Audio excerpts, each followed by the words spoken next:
Buenos días, jóvenes. Bienvenidos a su clase teórica y acompañamiento número 1 del estudio dirigido de mejoramiento en el curso de expresión artística. El día de hoy vamos a ver lo que es el tema del claroscuro, ¿sí? Al igual también tendrán que hacer una actividad. Cuando hablamos del claroscuro, pues es un arte visual, es un objeto visual o una experiencia creada de forma consciente a través de una expresión o una habilidad o imaginación que podamos tener. Eh, Regularmente, este término abarca diversos medios como pintura, escultura, grabado, dibujo, artes decorativas, fotografía, etcétera, etcétera. Las diversas artes visuales existen dentro de un ámbito que abarca propósitos estéticos, ¿sí? Y propósitos puramente utilitarios. Eh, Existen además muchas técnicas que para reflejar el arte, pues entre ellas tenemos esta que es el claroscuro.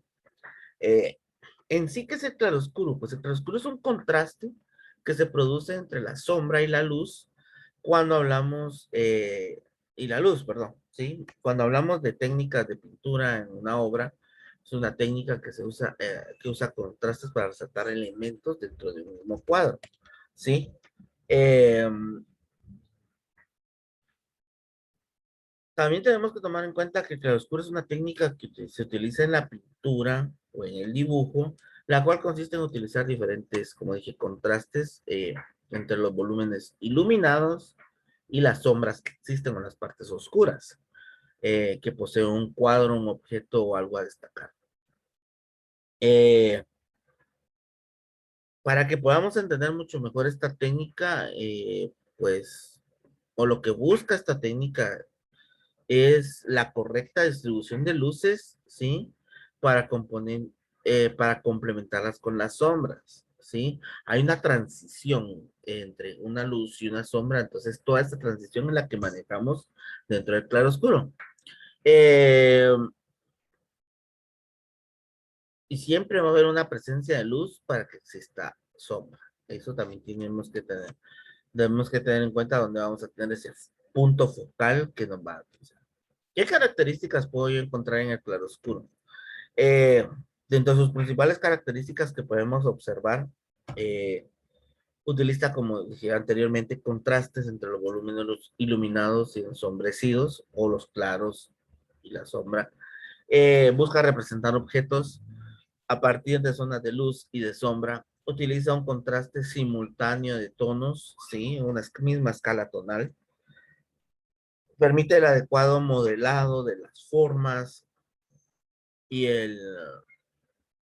cómo afecta el cambio de luz dentro de esta misma composición. También puede servir como sistema de valoración que afecta a todos los elementos dentro del mismo cuadro. Eh, la luz que se dirige hacia el objeto que se quiere resaltar, pues esa es una característica principal para saber dónde yo voy a colocar esa sombra, y partiendo de ese foco o ese punto de luz, las sombras de los cuadros o de los dibujos se logran hacer utilizando el color negro, ¿sí? La parte de transición se utiliza el color gris, y la parte de la luz pues utilizamos el color blanco dentro de un mismo dibujo, o podemos dejar esa parte blanca si se puede. Eh, y tomar en cuenta que es una técnica del Renacimiento, ¿sí? Y del periodo barroco, que es donde más se utilizó. Como dije anteriormente, su origen fue en la época del Renacimiento, ¿sí? Y al principio pues se conocía como un dibujo en papel de color, en el cual un artista trabajaba utilizando el tono de la base y del papel hacia la luz, como gauche blanco, sí, hacia la oscuridad con tinta, sí, antes se utilizaba tinta, no utilizábamos ahora crayones o lápices. Eh, ¿Qué elementos podemos tener o qué zonas podemos tener dentro de esto? Dentro de las zonas, pues tenemos la zona de iluminación clara, que es donde pega directamente la luz, la zona clara. Tenemos la sombra de penumbra, que es la transición de la luz hacia la oscuridad, esta parte gris que dije anteriormente. Eh, Tenemos la zona oscura, que es donde nosotros encontramos la sombra, perdón, Tenemos la zona proyectada, que es prácticamente eh, cuando un objeto refleja otra o proyecta, mejor dicho, su sombra sobre una superficie donde se encuentra. Sí, es la sombra que podemos ver en el suelo, que a veces vemos, no la sombra o la parte oscura del objeto, sino que la sombra que se ve en el suelo, en alguna pared, etcétera. La zona de reflejo eh, es cuando refleja su sombra dentro de otro objeto para crearle a ese objeto sombra, ¿sí? Eh, Esas pues son las zonas claras o las zonas ideales de un claroscuro.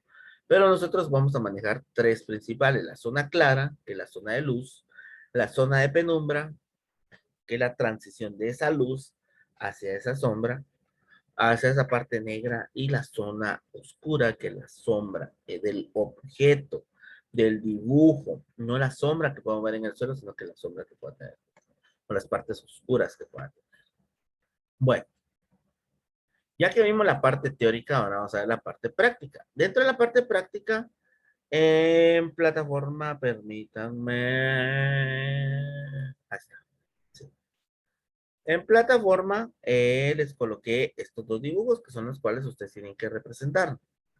¿Sí? Si se dan cuenta, pues tenemos el dibujo de un vaso donde hay un iceberg, unos cubos de hielo, como lo quieran ver, la percepción que ustedes puedan tener. Entonces, si se dan cuenta, dentro de este mismo objeto, pues yo ya tengo mis zonas que yo necesito. ¿Sí? Voy a empezar con la de el foco. ¿Sí? La zona clara, pues son estas partes blancas que yo puedo ver. ¿Sí? Esa es mi zona clara. Zona clara. ¿Sí? Luego, dentro de este mismo objeto, pues tengo la zona de penumbra. La zona de penumbra lo voy a poner con el color morado. Son todas estas partes grises, zona de penumbra, ¿sí? Y luego, pues tenemos la parte oscura. La parte oscura o la zona oscura, que son todas estas partes negras que yo puedo ver en el objeto, en el dibujo. Muy aparte, y voy a hacerlo con otro color para que lo puedan entender bien. Muy aparte, pues es esta parte de aquí abajo, ¿sí? Esta parte de aquí abajo es la zona proyectada o la sombra que pueda tener en la superficie que está, ¿sí? ¿Ya? Zona clara, que está con rojo, que son las partes blancas. Zona de penumbra, que son las partes, pues prácticamente, que son las partes, zona de penumbra, las partes grises, y la zona oscura es la parte oscura que tiene un objeto. Y lo mismo puedo presentar en el otro lado. Deben de hacer este dibujo. Cada uno de los dibujos, pues en el tamaño de una hoja. Tienen para entregarlo el día de hoy, tienen hasta las 9 de la noche.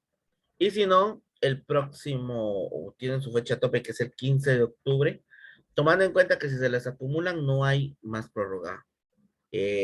Tomando en cuenta que si yo quiero poner la actividad solo para hoy, la puedo colocar, entonces entreguen ustedes su actividad.